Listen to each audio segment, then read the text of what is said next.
पहिली गोष्ट, कोणताही मंत्री, मुख्यमंत्री किंवा उपमुख्यमंत्र्यांच्या संदर्भामध्ये अशी खडाजंगी करू शकत नाही. शेवटी हे आमचे 3 महत्वाचे नेते आहेत, ज्यांना माननीय अमितभाई, माननीय मोदीजींनी या 3 नेत्यांना ही जबाबदारी दिलेली आहे. निधीच्या बाबतीत खडाजंगी होण्याचा प्रश्नच येत नाही. दुसरा कारण अजितदादाच्या हाती अर्थमंत्री म्हणून जरी काही अधिकार असले निधी वाटपाचे, तरी अंतिम अधिकार, जी फाईल अजितदादांकडून निघते ती फाईल देवेंद्रजीकडे जाते, देवेंद्रजीकडून सीएम कडे जाते. अजितदादांना तुम्हाला प्रश्न विचारण्याची आवश्यकताच नाही.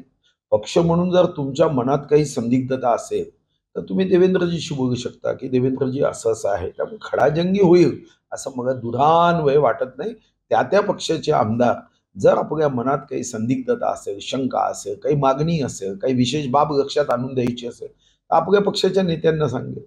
ही जर सवय आणि पद्धत जर आपण विकसित केली तर उद्या मग महायुतीमध्ये कधीही एक रूपता राहणारच नाही.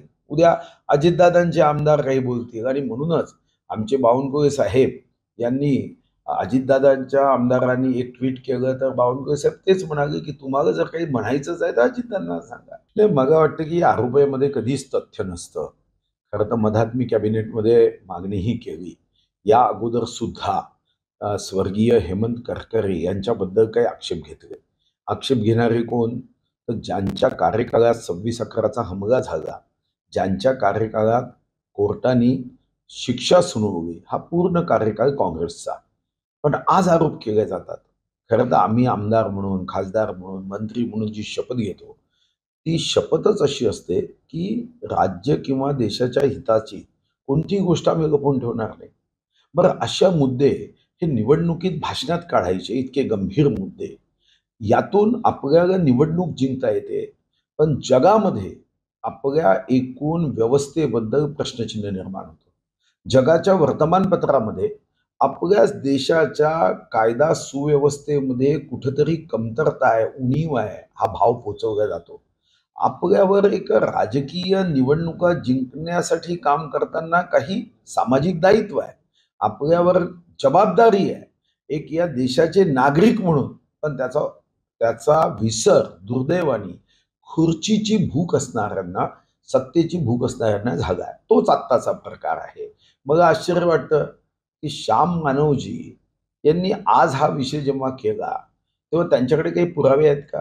आणि म्हणून मी मंत्रिमंडळात असं म्हणालो होतो की असं जेव्हा कोणी बोलतो तेव्हा त्याला पोलीस स्टेशनमध्ये बोलवून त्यांच्याकडून संपूर्ण माहिती घेतली पाहिजे.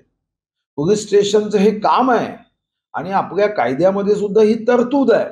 पण अजूनही राज्यामध्ये असं केलं जात नाही. माझा पुढच्या कॅबिनेटमध्ये आग्रह असेल, जेव्हा अशा पद्धतीचा आरोप करणाऱ्यांकडे जर या संदर्भातले काही पुरावे असेल तर पोलिसांनी ती घेतलीच पाहिजे. आवश्यकता ती नार्को टेस्टही केली पाहिजे. नाही, कायदा आहेच ना. शेवटी गंभीर गुन्ह्याच्या बाबतीत, राजकारणाच्या आरोप प्रत्यारोपाबद्दल तर मी समजू शकतो, राजकारणामध्ये आरोप प्रत्यारोप होते.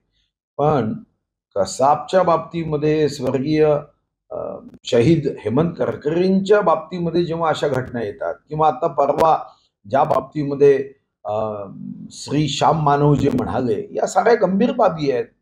याचा क्रिमिनल अफेन्सशी संबंध आहे.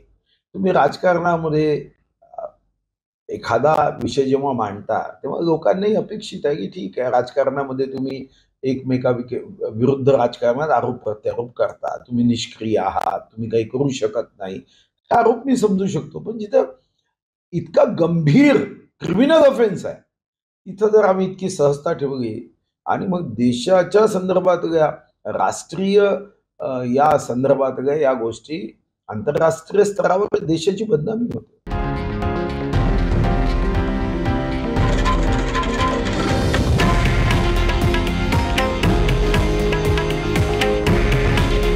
हे आहे देशातील नंबर 1 न्यूज नेटवर्क आणि आपण पाहत आहात TV9 मराठी.